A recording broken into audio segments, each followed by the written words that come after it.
Yo, like so. Basically, like the young lady, and she is a law student, surprising, and that's a great and it's cool. That I think it was one of the other videos you talked about where she went on TikTok and literally explained the whole situation. Oh yeah, and when we had that conversation about whether dumbing down the conversation actually helps spread the message or not. Yeah. So, and she basically said the same thing. Honestly, and after the Ukrainian, I think it's Secretary of Security or Chief of Security, I forgot his exact title. But something dealing with security said, these are blonde hair, blue eyed people. It kind of turned gave me, look at man with a side eye, like that was awfully specific.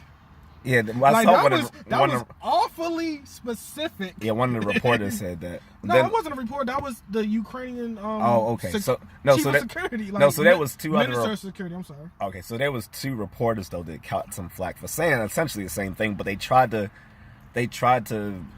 tone it down or change the verbiage. They tried to sugarcoat it, but the funny thing is, the more they try to sugarcoat it, the worse it sounds. Because he's like, I gotta watch my words here. I'm like, why do you have to watch your words? If you were speaking something that's just a matter of fact, man, so be it. But that's not the case. But it was just the fact that he spoke the quiet parts out loud.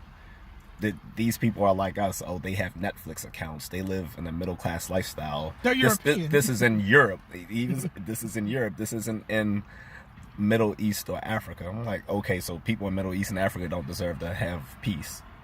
Basically, and honestly, I think as time moves forward, it's gonna bring like more of a light on, white supremacy as a global.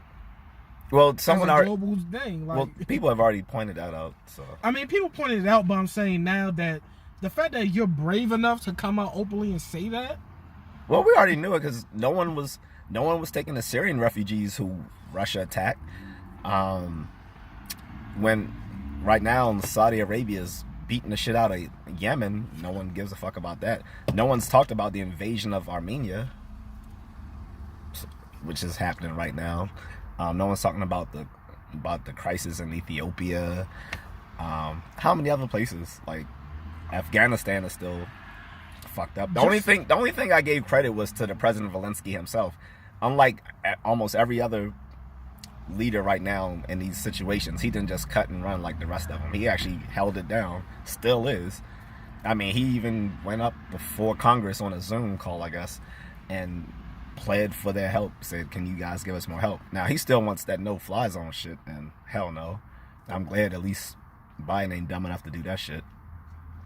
But Britain has been sending mercenaries there, I've read recently. So technically, and they're really skating that technicality line because they're not sending their own troops, but they're sending contractors. They're sending British mercenaries who are ex-British special forces to go there, and they're being funded privately by some country that's unnamed. So probably America, but